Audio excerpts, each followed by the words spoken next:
నమస్కారం. ఇది సంగతికి స్వాగతం. దేశ రాజకీయాల ముఖ చిత్రాన్ని మార్చగలిగే సత్తా ఉన్న కీలక రాష్ట్రం ఉత్తరప్రదేశ్ అసెంబ్లీ ఎన్నికలు రణరంగాన్ని తలపిస్తున్నాయి. అధికారం కోసం తప్పిస్తున్న వ్యూహ ప్రతివ్యూహాలతో రాజకీయం ఆసక్తికరంగా మారింది. ఊహించని మలుపులు తిరుగుతున్న కుటుంబ రాజకీయాలు ప్రస్తుతానికి సద్దుమణుగినట్లే కనిపిస్తున్నా సమాజ్వాదీ పార్టీలో పరిణామాలు ఎప్పుడే మలుపు తీసుకుంటాయో అర్థం కావడం లేదు. తండ్రి తనయుల వైరం నివురుగప్పిన నిప్పులా మారింది. అధికార పార్టీలో పరిణామాలు తమకు కలిసొస్తాయన్న ఆలోచనలో విపక్షాలున్నాయి. ముస్లిం ఓటు బ్యాంకుతో గెలుపు తమదేనన్న ధీమాలో మాయావతి ఉండగా పెద్ద నోట్ల రద్దు, పాక్పై లక్షిత దాడులు, అభివృద్ధి, సుస్థిర సుపరిపాలన నినాదాలతో భాజపా సైతం విజయావకాశాలపై ఆశలు పెంచుకుంటోంది. అదే సమయంలో ఎస్పీతో జట్టు కట్టి కాంగ్రెస్ తమకు ఎదురులేదనే భావనలోకి వెళ్లిపోయింది. ఈ క్రమంలో ఉత్తరప్రదేశ్లో త్రిముఖ పోరు రాజకీయ పరిశీలకుల్ని అమితంగా ఆకర్షిస్తోంది. అయితే రానున్న 5 రాష్ట్రాల ఎన్నికల్లో అత్యంత కీలకమైన అక్కడ ఓటరు నాడి ఎటు మొగ్గు చూపుతుందో తెలియక వారు కూడా సరైన అంచనాలు వేయలేకపోతున్నారు.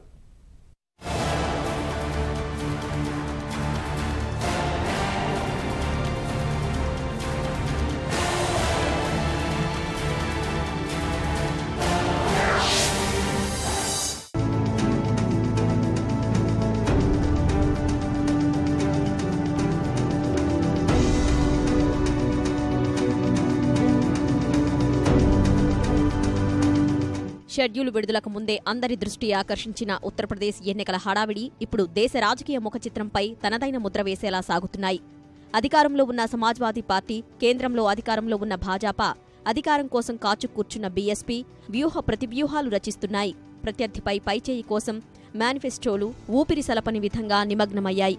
వారిద్దరికీ ధీటైన స్థాయిలో వ్యూహాత్మకంగా అడుగులు వేస్తోంది భాజపా. దేశంలోనే అతిపెద్దదైన రాష్ట్రం కావడం వల్ల అక్కడ పాగా వేస్తే ఢిల్లీపై మరింత పట్టు పెరుగుతుందన్న ఆలోచనతో సమర సన్నాహాలు చేసుకుంటోంది. కాంగ్రెస్ కూడా ఆ స్థాయిలో కాకపోయినా దీర్ఘకాలిక ప్రయోజనాలు దృష్టిలో పెట్టుకుని పావులు కదుపుతోంది.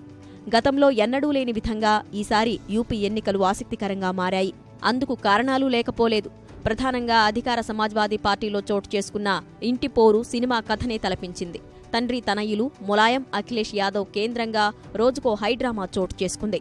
అభ్యర్థుల ఎంపికతో మొదలైన ముసలంతో పార్టీ చీలిక అంచున నిలిచింది. పార్టీ నేతలంతా నేతాజీ వైపో, ముఖ్యమంత్రి వైపో నిలవాల్సిన పరిస్థితి తలెత్తింది. చివరికి అఖిలేష్కే ఎక్కువ మంది నేతలు జైకొట్టాక కథ ఢిల్లీకి చేరింది. పార్టీకి ఆయువు పట్టైన సైకిల్ గుర్తు కోసం ఇరు వర్గాలు ఎన్నికల కమిషన్ మెట్లెక్కారు.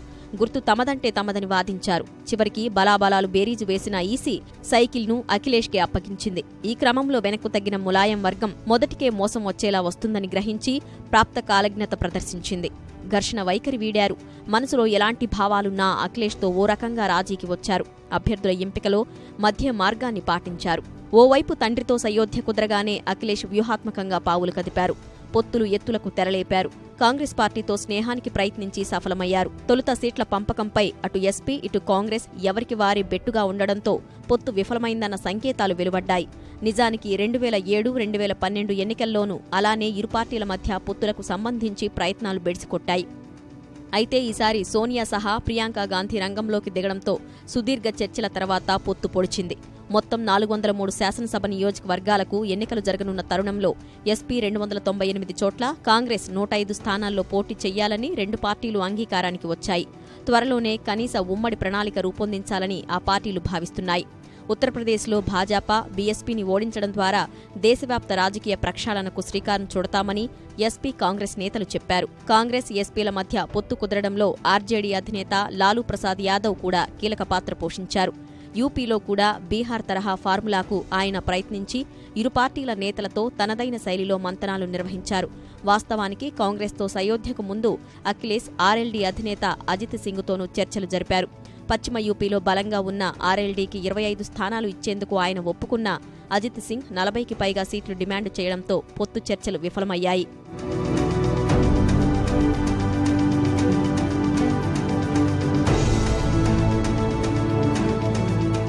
ఇప్పటికే వికాస్ యాత్ర పేరిట రాష్ట్రాన్ని చుట్టేస్తున్న ముఖ్యమంత్రి అఖిలేష్ కాంగ్రెస్తో పొత్తు కుదరడంతో మరింత జోరు పెంచారు. తాము చేసిన పనులే చెబుతాయి అనే నినాదాన్ని సంధించారు. జనాకర్షక పథకాలతో మేనిఫెస్టోను ప్రకటించారు. అభివృద్ధి పథకాలతో పాటు ఉచిత వరాల వర్షం కురిపించారు. రైతుల విత్తనాలు, ఎరువుల కొనుగోలు చేసుకునేందుకు సమాజ్వాదీ కిసాన్ కోష్ ప్రవేశపెట్టారు.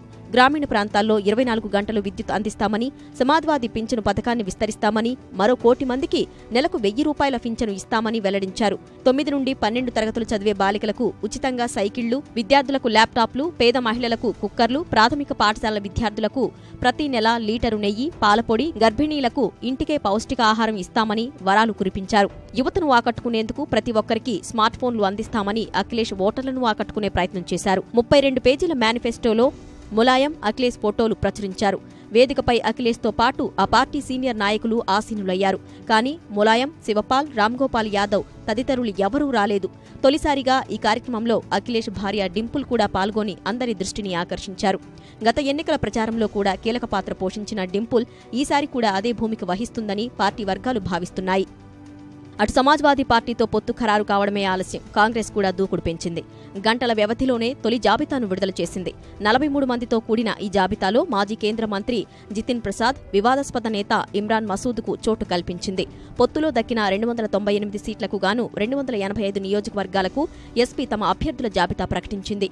మిగిలిన వారి ప్రకటనపై కసరత్తు చేస్తోంది. ఈ నేపథ్యంలోనే మళ్లీ అధికారం దక్కడంపై అఖిలేష్ పూర్తి నమ్మకంగా ఉన్నారు. గత ఎన్నికల్లో 220 సీట్లు వచ్చాయని, ఈసారి 300 సీట్లు తప్పకుండా సాధిస్తామని ధీమా వ్యక్తం చేస్తున్నారు. విపక్షాల వ్యవహార శైలే తమకు విజయాన్ని కట్టబెడుతుందని భావిస్తున్నారు. అంత విశ్వాసానికి మరో కారణం కూడా ఉంది. బీహార్లో ఇలానే భాజపా విజయంపై ఎన్నో ఆశలు పెట్టుకుంటే మహాకూటమిగా ఏర్పడిన జేడీయూ, ఆర్జేడీ, కాంగ్రెస్లు వారి ఆశల్ని అడియాసలు చేశాయి. అదే మిత్రబలం కూడా కలిసి వస్తుందని ఆయన బలంగానే నమ్ముతున్నారు. ఆ మేరకు నడుం చుట్టుకుంటున్నారా? భాజపాపై విమర్శల బాణాలు సంధిస్తున్నారు. బీఎస్పీని ఆయన విగ్రహాల ప్రభుత్వంగా అభివర్ణించారు. చేసింది చెప్పుకోవడానికి ఏమీ లేని కొన్ని పార్టీలు ఇప్పుడు రంగంలో ఉన్నాయని అఖిలేష్ ఎద్దేవా చేశారు. కాంగ్రెస్తో పొత్తుతో ఎస్పీకి తమ సంప్రదాయం, ముస్లిం ఓటు బ్యాంకు మరింత దృఢం కానుంది. 27 ఏళ్లు అధికారానికి దూరంగా ఉన్న వారికి అధికార పార్టీతో పొత్తు సంజీవనిలా మారింది. యూపీలో మనుగడ కష్టంగా మారిన తరుణంలో మళ్లీ పూర్వ వైభవానికి రాబోయే ఎన్నికలు దోహదం చేస్తాయని హస్తం పెద్దలు భావిస్తున్నారు. ఎస్పీ సహా ముస్లిం ఓటు బ్యాంకుతో పాటు ప్రజల్లో అఖిలేష్కున్న ఆదరణ కూడా తమకు కలిసి వస్తుందని ఆ పార్టీ అంచనా వేస్తోంది. ఒకవేళ కూటమికి ఓటర్లు పట్టం కడితే సంకీర్ణ ప్రభుత్వంలో కాంగ్రెస్ చేరడం ఖాయం. ప్రభుత్వంలో ఉంటే తమ అజెండాలోని అంశాలను కూడా అమలు చేసే అవకాశం కాంగ్రెస్కు వస్తుంది. అన్నీ కలిసి వస్తే 2019 సార్వత్రిక ఎన్నికల్లో కూడా ఇదే పొత్తు కొనసాగించాలని కాంగ్రెస్ భావిస్తోంది. భవిష్యత్తులో ఇది కలిసి వస్తుందని ఇరు పార్టీలు ఇప్పటి నుంచే లెక్కలు కడుతున్నాయి. రాబోయే సార్వత్రిక ఎన్నికల్లో ఒకవేళ కాంగ్రెస్కు అనుకూలంగా ఫలితాలు ఉంటే కేంద్రంలో తాము సైతం చక్రం తెప్పొచ్చని ఎస్పీ వర్గాలు ఇప్పటి నుంచే కలలు కంటున్నాయి. మరోవైపు పొత్తు కుదిరిన 105 నియోజకవర్గాలు తప్ప కేవలం ఎస్పీ పోటీ చేసే స్థానాల్లో కాంగ్రెస్ కార్యకర్తలు, నేతలు ఉమ్మడి అభ్యర్థికి ఏ మేరకు మద్దతు ఇస్తారన్నది అనుమానమే.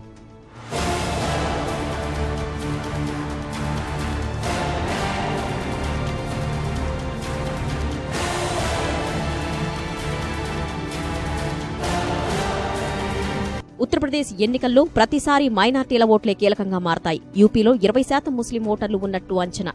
జయాపజయాలు నిర్ణయించేది వీరే కావడం వల్ల అన్ని పార్టీలు వారిని బుజ్జగించేందుకు వారి ఓట్ల కోసం ప్రత్యేక ప్రణాళికలు రూపొందిస్తాయి.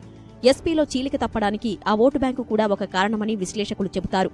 కారణం, ఎస్పీలో చీలికపై కలలు కన్న బీఎస్పీ అధినేత్రి మాయావతి ముందు జాగ్రత్తగా అందరికంటే ముందుగానే అభ్యర్థుల జాబితాను ప్రకటించారు. అందులో ఏకంగా 97 నియోజకవర్గాల్లో మైనార్టీ అభ్యర్థులకే చోటు కల్పించారు. మైనార్టీల సంక్షేమం చూసేది తమ పార్టీనేనని, ఇతర పార్టీలు మోసపూరిత ఎత్తుగడలతో ముందుకొస్తున్నాయని ఆమె ప్రచారం చేస్తున్నారు.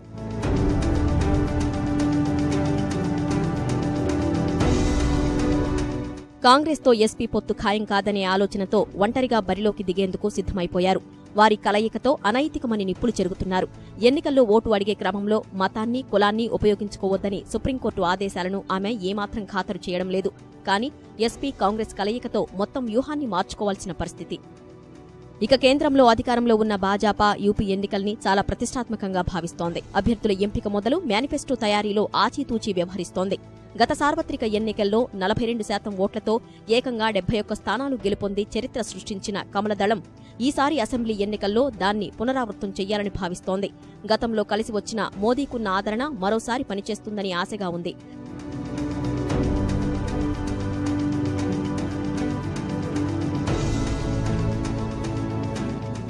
సంచలనాత్మక పెద్ద నోట్ల రద్దు అంశం పార్టీకి ఇబ్బంది కలిగిస్తుందని తొలుత భావించినా ప్రజలు స్వాగతించారనే సంకేతాలతో కమలం పెద్దలు ఊపిరి పీల్చుకున్నారు. అనంతరం మోదీ అభివృద్ధి నినాదాన్ని తెరపైకి తెచ్చారు.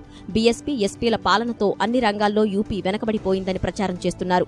ఒకప్పుడు ఉత్తరప్రదేశ్లో ఎన్నికలంటే చాలు బాబ్రీ మసీదు, రామజన్మభూమి, హిందుత్వ అంశాలు ప్రధానంగా తెరపైకి వచ్చాయి. ఇప్పుడు పరిస్థితులు మారాయి. కేంద్రంలో మోదీ సర్కారు పాలనే ప్రధాన అజెండాగా మారింది. పార్టీ అధ్యక్షుడు అమిత్ షా ఏడాది క్రితమే మిషన్ యూపీని మొదలుపెట్టారు. పార్టీని బూత్ స్థాయి నుంచి పటిష్టం చేసేందుకు కంకణం కట్టుకున్నారు. నల్లధనంపై యుద్ధం, పెద్ద నోట్ల రద్దు సహా ఇటీవల పాకిస్తాన్ భూభాగంపై జరిపిన లక్షిత దాడులను ప్రచార అంశంగా చేయాలని భావిస్తున్నారు. ఉత్తరప్రదేశ్లో అధికారానికి దూరంగా ఉన్న 14 ఏళ్ల వనవాసానికి రానున్న ఎన్నికల్లో విజయం ద్వారా ముగింపు పలకాలని లక్ష్యంగా నిర్ణయించుకున్నారు.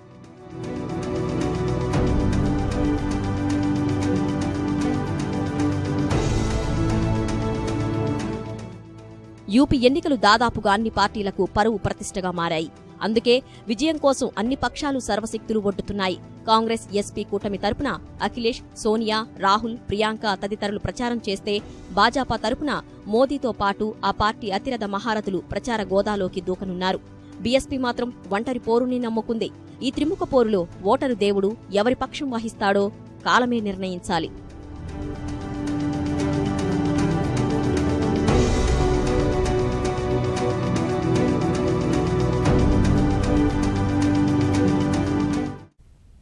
పంజాబ్లో ఇప్పటివరకు జరిగిన ఎన్నికలు ఒక ఎత్తు, ఇప్పుడు జరగబోయే ఎన్నికలు మరో ఎత్తు. వరుసగా మూడోసారి గెలిచి అధికారం నిలబెట్టుకోవడానికి అకాలీదళ్, భాజపా ప్రయత్నిస్తుంటే గత వైభవం చాటుకునేందుకు కాంగ్రెస్ తంటాలు పడుతోంది. ఈ రెండింటినీ మరింత ఇరకాటంలో నెట్టేస్తూ ధీమాగా బరిలో నిలుచుంది ఆమ్ ఆద్మీ. చీపురు రాకతో ఒక్కసారిగా సమీకరణాలు మారిపోయాయనే చెప్పాలి. ఏడాది క్రితం వరకు అయితే అకాలీదళ్ కూటమి లేదంటే కాంగ్రెస్ పార్టీకి విజయావకాశాలున్నాయని ఆయా పార్టీలు భావించేవి. ఇప్పుడు అలా కాదు. ఆప్ రంగప్రవేశంతో త్రిముఖ పోరు నెలకొంది. ఏ పార్టీ తమ విజయావకాశాలపై ఎటూ తేల్చుకోలేని పరిస్థితిలో ఉంది. ఆప్ను పట్టించుకోకుండా ముందుకు వెళ్లాలనుకున్నా అదేమీ ఆషామాషీ పార్టీ కాదు. లోక్సభ ఎన్నికల్లో ఏకంగా 4 స్థానాలు గెలుచుకుని సత్తా చాటింది. అందుకే ఇప్పుడు అకాలీదళ్, బీజేపీ కూటమి, కాంగ్రెస్ పార్టీలు ప్రధానంగా ఆప్ పైనే దాడి మొదలుపెట్టాయి. మరి పంజాబ్ ఎవరి వరం కానుంది?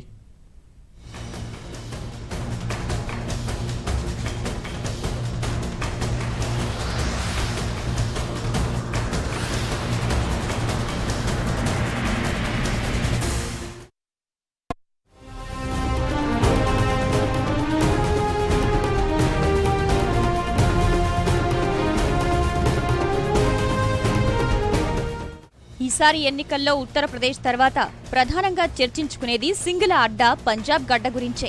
ఫిబ్రవరి 4న ఎన్నికలు జరగనున్న ఈ రాష్ట్రంలో అధికార పీఠాన్ని కైవసం చేసుకునే ప్రయత్నాల్లో రాజకీయ పార్టీలు వ్యూహ ప్రతివ్యూహాలు రసవత్తరంగా సాగుతున్నాయి. శిరోమణి అకాలీదళ్, భాజపా నేతృత్వంలోని కూటమి తిరిగి అధికారం కైవసం చేసుకోవడమే లక్ష్యంగా పావులు కదుపుతుంటే, ప్రభుత్వ వ్యతిరేక ఓటుపైనే ఆశలు పెట్టుకుని విజయానికి బాటలు వేసుకోవాలని ప్రయత్నిస్తోంది కాంగ్రెస్ పార్టీ. మరోవైపు ఢిల్లీ విజయాన్ని పంజాబ్లోనూ పునరావృతం చేస్తామంటూ సమరశంఖం పూరిస్తోంది అరవింద్ కేజ్రీవాల్ ఆమ్ ఆద్మీ పార్టీ. అందుకే ఈసారి పంజాబ్లో ఎన్నికల ముఖ చిత్రంపై స్పష్టత రావడం లేదు. సరిహద్దు రాష్ట్రంలో ఎన్నికలకు మహా అయితే 10 రోజులున్నాయి. ఇప్పటివరకు ఉన్న అంచనాల ప్రకారం ఏ పార్టీ కూడా విజయంపై ధీమాగా ఉన్నట్టు కనిపించటం లేదు. ముఖ్యంగా ఈ ఎన్నికలు అధికార కూటమికి ప్రతిష్టాత్మకంగా మారాయి. 10 ఏళ్లు అధికారంలో ఉన్నారు కాబట్టి ప్రభుత్వ వ్యతిరేకత ఎక్కడ వెంటాడుతుందోనన్న ఆందోళన ఒకవైపు, కొత్త బలాన్ని సంతరించుకుంటున్న విపక్షాల వ్యూహాలు వారిని ఒకింత కలవరపెడుతున్నాయి. దేశం మొత్తాన్ని ప్రభావితం చేసిన పెద్ద నోట్ల రద్దు పరీక్షా ఫలితాలు ఎలా ఉండబోతున్నాయనే ఉత్కంఠ ఉండనే ఉంది.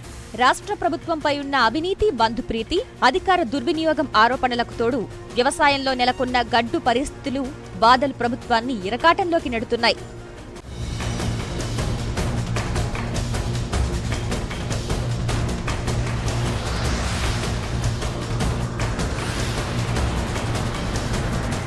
కలిసిరాని కష్టాల సాగులో పంజాబ్ అన్నదాతలు దాదాపు 60,000 కోట్ల రూపాయలు అప్పుల్లో కూరుకుపోయినట్లు అంచనా. అలాగే రాష్ట్రంలో ఎక్కువ శాతంలో ఉన్న యువత మత్తు పదార్థాల బారిన పడుతున్నా కఠిన చర్యలు తీసుకోవడంలో సర్కార్ విఫలమైందనే విమర్శలు ఇరకాటంలో పెట్టేవే. పెరుగుతున్న నిరుద్యోగం, రౌడీయిజం, స్వైర విహారం, దళితులపై దాడులు వంటి మరికొన్ని అంశాలు ఈ ఎన్నికల్లో ప్రధానంగా ప్రభావం చూపనున్నాయి.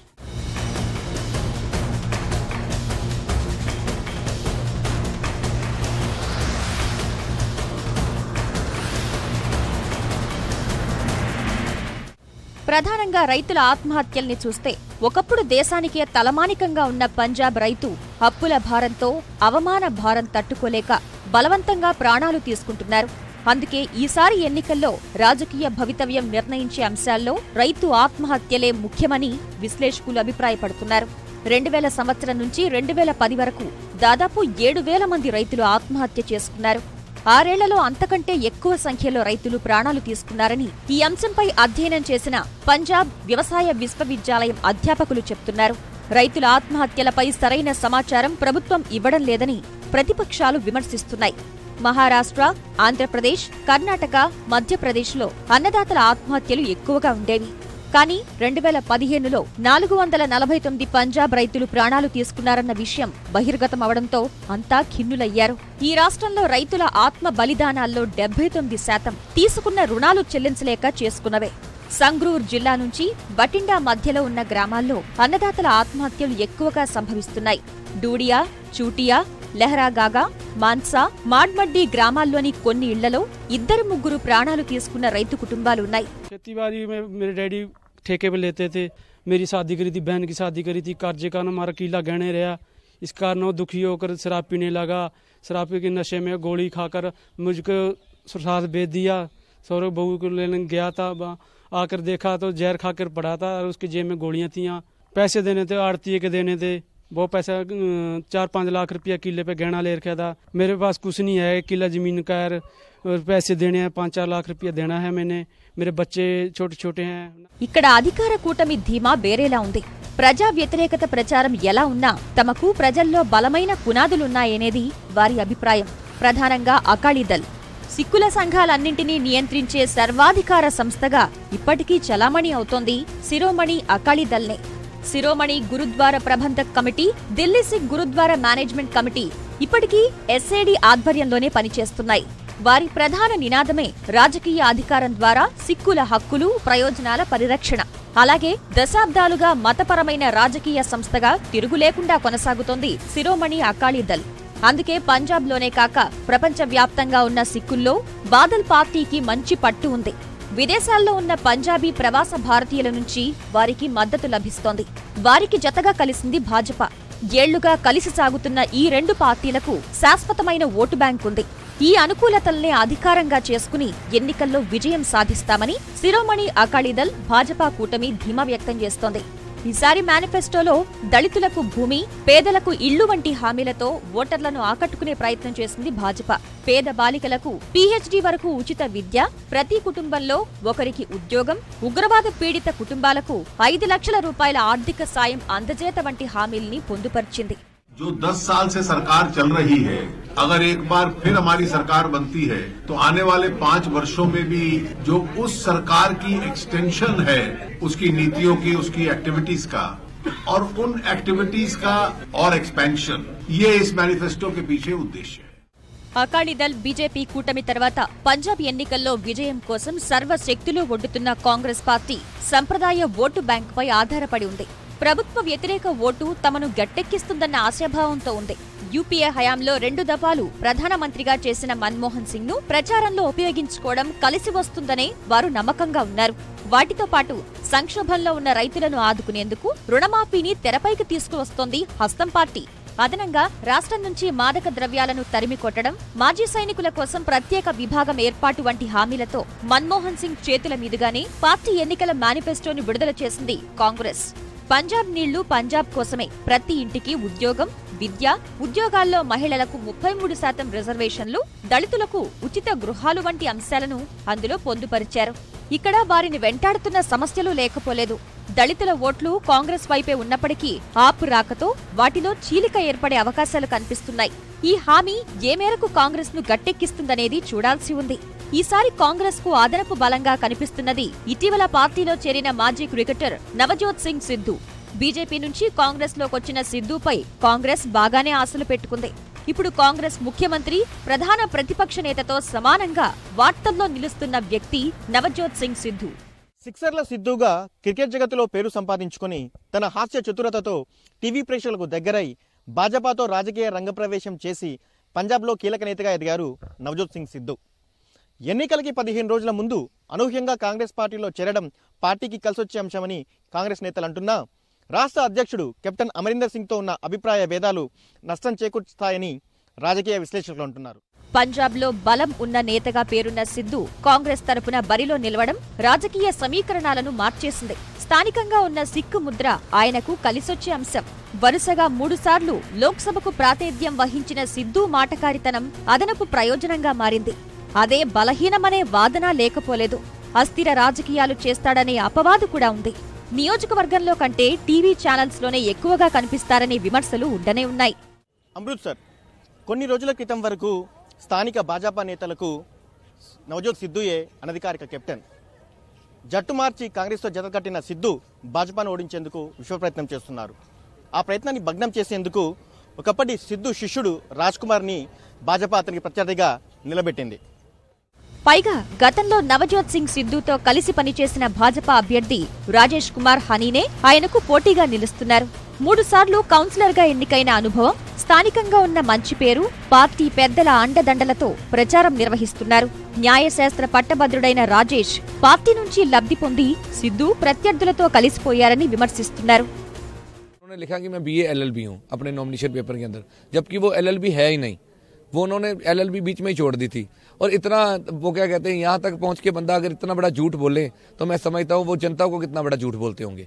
जी मैंने ऑब्जेक्शन दिया है कि ये मतलब झूठ बोल रहे हैं, ये LLB है ही नहीं. वो है भी नहीं. उन्होंने लिखा, उसके बाद जो जवाब दिया उसके लिखा कि हमने ज्वाइन किया था और 86 में छोड़ दिया और मेरी कंप्लीट नहीं हुई. और जो बंदा प्री मेडिकल टेस्ट पास कर ले वो डॉक्टर थोड़े बन जाता है. जो LLB का फर्स्ट ईयर कर ले वो LLB थोड़ा पूरी कर लेता है. కెప్టెన్ అమరీందర్ సింగ్ సిద్ధుల మధ్య భేదాభిప్రాయాలు పార్టీ అవకాశాలపై ప్రభావం చూపించకుండా ఉంటే పర్వాలేదు.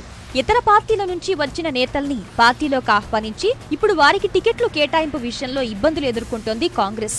అటు అకాలీదళ్ కూటమి, ఇటు కాంగ్రెస్ పార్టీలకు కంటి మీద కునుకు లేకుండా చేస్తున్న ఆమ్ ఆద్మీ కూడా ఎన్నికల్లో కీలకంగా మారింది. వారి కారణంగానే పంజాబ్లో త్రిముఖ పోరు నెలకొంది. లోక్సభ ఎన్నికల్లో చెప్పుకోదగ్గ పనితీరు కనబర్చి ప్రత్యర్థి పార్టీలకు తన ఉనికిని చాటిన ఆప్ పరిస్థితి ఏడాది క్రితం వరకు పంజాబ్లో బాగానే ఉంది. అభిప్రాయ సేకరణలోనూ ఆప్కు సానుకూలంగానే ఫలితాలు వచ్చాయి. మార్పే లక్ష్యంగా బరిలోకి దిగిన ఆమ్ ఆద్మీకి ఈసారి సానుకూలతలతో పాటు ప్రతికూలతలు వెంటాడుతున్నాయి. ప్రధానంగా పార్టీలో అంతర్గత పోరు ఉక్కిరిబిక్కిరి చేస్తోంది.